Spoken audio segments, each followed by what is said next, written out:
కేంద్ర ఎన్నికల చీఫ్ రాజీవ్ కుమార్ ని కలిసిన ప్రజాశాంతి పార్టీ అధ్యక్షులు కేఏ పాల్. ఈ సందర్భంగా కేఏ పాల్ మాట్లాడుతూ ఆంధ్రప్రదేశ్ ఎన్నికలు చివరి దశలో పెట్టాలని కోరాను. ఎన్నికల రోజే రిజల్ట్ కూడా ప్రకటించాలి. కోవిడ్ వ్యాప్తి మళ్లీ పెరుగుతుంది కాబట్టి జాగ్రత్తలు అవసరమన్నారు. కాపులందరూ బయటకు రావాలని కోరుకుంటున్నాను. పవన్ కళ్యాణ్కి నా పర్సనల్ రిక్వెస్ట్, వంగవీటి రంగాన్ని చంపిన పార్టీలతో కలవద్దు.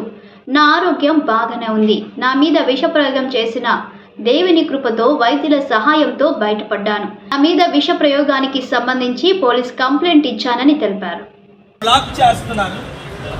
ఇంతకంటే అవినీతి పట్టపగలు ఎక్కడైనా ఉంటుందా? నేను ప్రజాశాంతి పార్టీ ప్రెసిడెంట్ని. Chief election commissioner Rajiv Kumar గారు అనేక సార్లు నన్ను కలవడం జరిగింది. ఎంటైర్ ఎలక్షన్ కమిషన్ నన్ను కలవడం జరిగింది. మరి నేను ఇస్తున్న కంప్లైంట్లో తప్పే ఉంది? అందరు పార్టీల్ని, ఊరు పేరు లేని పార్టీ చూశారు కదా, షర్మిల వైఎస్ఆర్టీపీ పార్టీకి సింబల్ ఇచ్చారు తెలంగాణలో. ఆవిడ పోటీ చేయలేదు, పార్టీ విలీనమే చేసేసింది. అలాంటిది మేము ప్రజాశాంతి పార్టీ తరఫున పోటీ చేస్తున్నాం. పవన్ కళ్యాణ్ కంటే షర్మిల కంటే ఎక్కువ ఓట్లు మీరు తెలంగాణలో మనకి రావడం మీరు చూశారు. ఇప్పుడు ఆంధ్రప్రదేశ్ ఎలక్షన్లో మనల్ని పోటీ చేయడానికి అవకాశం ఇవ్వకుండా జరుగుతున్న కుట్ర పప్పులు ఉడకవు. ఎందుకు? ఆల్రెడీ ఎలక్షన్ కమిషన్ విషయం మీద మేము కంప్లైంట్ చేశాం. హైకోర్టులో ఫేవరబుల్ రూలింగ్ వచ్చింది. ఈసారి ముందే కంప్లైంట్ చేయమన్నారనే ఇన్ రైటింగ్ నా ఒంట్లో బాగోపోయినా విశాఖపట్నం నుంచి రాత్రి 10 గంటలకు విజయవాడ చేరుకున్నాను. ఇదే రుజువు. మీడియా ఉంటుండగా అందరూ ఎలక్షన్ కమిషన్ క్వశ్చన్ చేయండి. Doctor KA Paul, Prajashanti party ప్రెసిడెంట్ని, ఎందుకు ఎలక్షన్ కమిషన్ స్టాఫ్ కలవడం లేదు? ఎలక్షన్ కమిషన్ కలవడం లేదు. నేను అడుగుతుంది ఏంటి?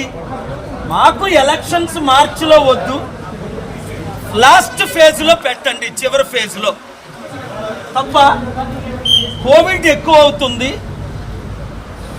10th ఇంటర్మీడియట్ ఎగ్జామ్స్ తర్వాత, డిగ్రీ ఎగ్జామ్స్ తర్వాత పెట్టండి. 2, 3 ఎలక్షన్ అయిపోగానే 40 రోజులు లాస్ట్ టైం ఉన్నట్టు కౌంటింగ్కి టైం ఇవ్వకుండా ఎలక్షన్ అవ్వగానే ఓట్లు లెక్కించండి. ఈ 3 డిమాండ్లు నేను చేస్తున్నాను. ఇందులో తప్పని ఎవరైనా పట్టగలరా?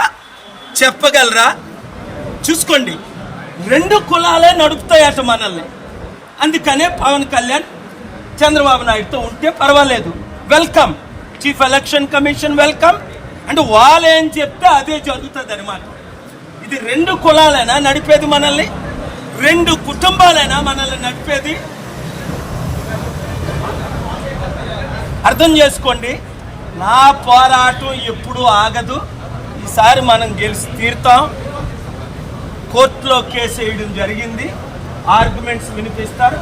ఇప్పుడే ఈ హోటల్లోనే నేను ధర్నా ఆరంభిస్తాను. ఎలక్షన్ కమిషన్ కలిసినంత వరకు